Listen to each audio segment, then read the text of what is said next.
പോലീസുകാരിയെ വെട്ടിക്കൊന്ന സംഭവം. കൊലയ്ക്ക് പിന്നിൽ വിവാഹമോചനത്തിൽ ഉറച്ചുനിന്നത്. പ്രതിയുടെ മൊഴി പുറത്ത്. കണ്ണൂർ കരിവള്ളൂരിൽ പോലീസ് ഉദ്യോഗസ്ഥയെ വെട്ടിക്കൊന്ന സംഭവത്തിൽ പ്രതിയായ ഭർത്താവിന്റെ മൊഴി പുറത്ത്. ദിവ്യശ്രീ വിവാഹമോചനത്തിൽ ഉറച്ചുനിന്നത് പ്രകോപനം സൃഷ്ടിച്ചെന്ന് ഭർത്താവ് രാജേഷിന്റെ മൊഴിയിൽ പറയുന്നു.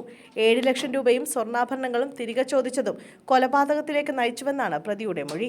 ചന്തേര പോലീസ് സ്റ്റേഷനിലെ CPO ദിവ്യശ്രീയെ ഭർത്താവ് കൊലപ്പെടുത്തിയത് ഇന്നലെ വൈകുന്നേരമായിരുന്നു. ഏറെ നാളായി അകന്നു കഴിയുകയായിരുന്നു ദിവ്യശ്രീയും ഭർത്താവ് രാജേഷും. 7ാം ക്ലാസ്സിൽ പഠിക്കുന്ന മകനും ദിവ്യശ്രീക്കൊപ്പമാണ്. മാസങ്ങൾക്ക് മുമ്പ് ദിവ്യശ്രീയുടെ അമ്മ മരിച്ചപ്പോൾ രാജേഷ് വീട്ടിൽ വന്ന് ബഹളമുണ്ടാക്കിയിരുന്നു. എല്ലാം മനഃപൂർവ്വമായിരുന്നുവെന്നാണ് നാട്ടുകാർ പറയുന്നത്. എങ്ങനെയെങ്കിലും കുടുംബം പോറ്റാൻ കിണഞ്ഞു പരിശ്രമിക്കുകയായിരുന്നു ദിവ്യശ്രീ. അങ്ങനെയാണ് ചന്തേര പോലീസ് സ്റ്റേഷനിൽ താൽക്കാലികമായെങ്കിലും ഒരു ചുമതല ലഭിച്ചത്.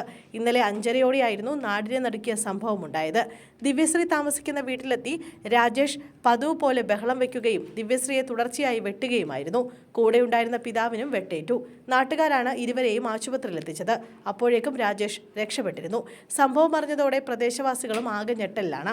രാജേഷ് സ്ഥിരം പ്രശ്നക്കാരനാണെന്നാണ് നാട്ടുകാർ പറയുന്നത്. ഭാര്യയെ കൊലപ്പെടുത്തണമെന്ന ഉദ്ദേശത്തോടെയാണ് പ്രതി വീട്ടിലെത്തിയത്. ദിവ്യശ്രീയുടെ ദേഹത്ത് പെട്രോൾ ഒഴിച്ച ശേഷമാണ് പ്രതി വെട്ടിയത്. ദിവ്യശ്രീയുടെ വീട്ടിലെത്തിയാണ് രാജേഷ് കൊടുവാൾ ഉപയോഗിച്ച് വെട്ടിയത്.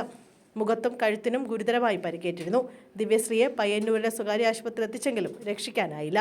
ദിവ്യശ്രീയെ കൊലപ്പെടുത്തിയ ശേഷം രാജേഷ് നേരെ പോയത് പുതിയ തെരുവിലെ ബാറിലേക്കാണ്. വിവരമറിഞ്ഞെത്തിയ പോലീസ് ഇയാളെ പിടികൂടുകയായിരുന്നു. നിലവിൽ വളപട്ടണം പോലീസ് സ്റ്റേഷനിലാണ് പ്രതി രാജേഷ്. വൈദ്യപരിശോധനയ്ക്ക് ശേഷം ഇയാളെ പയ്യന്നൂർ പോലീസ് സ്റ്റേഷനിൽ എത്തിക്കും.